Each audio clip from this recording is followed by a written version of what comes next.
வானத்தில் ஒரு பேரொலி, ராமனின் கேள்வியும் விசுவாமித்திரரின் விளக்கமும்.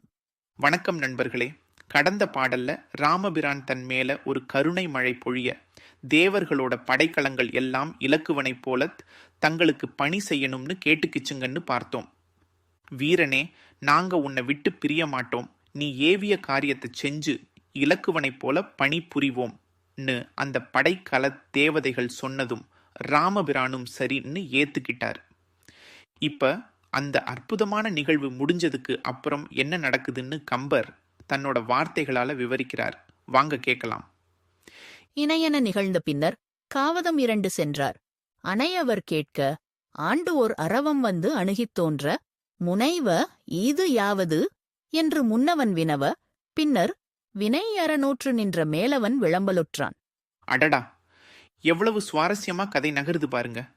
இணையன நிகழ்ந்த பின்னர் அப்படின்னா இந்த அற்புதமான நிகழ்வுகள் எல்லாம், அதாவது ராமபிரான் அந்த தெய்வீக படைகளை எல்லாம் ஏற்றுக்கொண்டார் இல்லையா?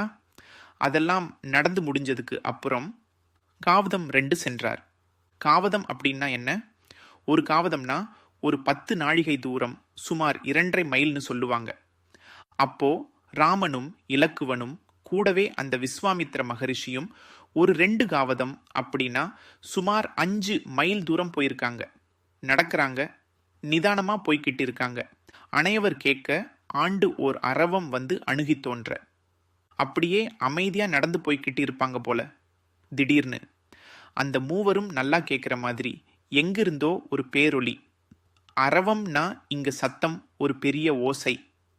அது அணுகி தோன்ற, அதாவது அவங்களுக்கு பக்கத்திலேயே வந்து கேட்குது. ஒருவேளை காட்டு மிருகங்களோட சத்தமா? இல்ல, வேற ஏதாவது விசித்திரமான ஒலியான்னு தெரியல. அந்த சத்தம் ஒரு பயங்கரமான ஓசையா இருந்திருக்கணும். முனைவ ஈதியாவது என்று முன்னவன் வினவ. அப்படி ஒரு பயங்கர சத்தம் கேட்டதும் யாருக்குமே புரியல. உடனே அந்த 3 பேர்ல முன்னவன் யாரு? ராமபிரான் தானே. நம்ம ராமபிரான் தன் கூட வந்திருக்கிற விஸ்வாமித்திர முனிவரை பார்த்து, முனைவ அப்படின்னா பெரிய முனிவரே, இந்த சத்தம் என்ன? இது எதுல இருந்து வருது என்று ஒரு கேள்வி கேட்கிறார். பாருங்க, ராமபிரான் ஒரு சாதாரண மனுஷனைப் போல தனக்கு தெரியாததை கேட்கிறார். இதுதான் அவரோட பெருமை. பின்னர் வினை அறநூற்று நின்ற மேலவன் விளம்பலுற்றான். அப்படி ராமபிரான் கேட்டதும், பின்னர் அப்படின்னா அதுக்கப்புறமா யார் சொல்றாங்கன்னா விளம்பலுற்றான் அப்படின்னா சொல்ல ஆரம்பிச்சாரு. அந்த சத்தம் எதனால் வந்தது, அதனோட பின்னணி என்னன்னு விளக்க ஆரம்பிச்சாரு. கம்பர் எவ்வளவு அழகா வினை அறநூற்று நின்ற மேலவன் விஸ்வாமித்திரரை வர்ணிக்கிறார் பாருங்க. ஒரு ஞானிக்கு அடையாளமே இதுதானே. கர்ம வினைகளை அறுத்து தவத்தில் நிலைத்து நின்றவர். ஆக ராமபிரான் தன்னோட பணிவோட கேள்வி கேட்க விஸ்வாமித்திரர் பதிலை சொல்ல தயார் ஆகிறார். அடுத்த பாடல்ல அந்த பேரொலி எதனால் வந்தது, என்ன நடந்ததுன்னு விரிவாக பார்ப்போம்.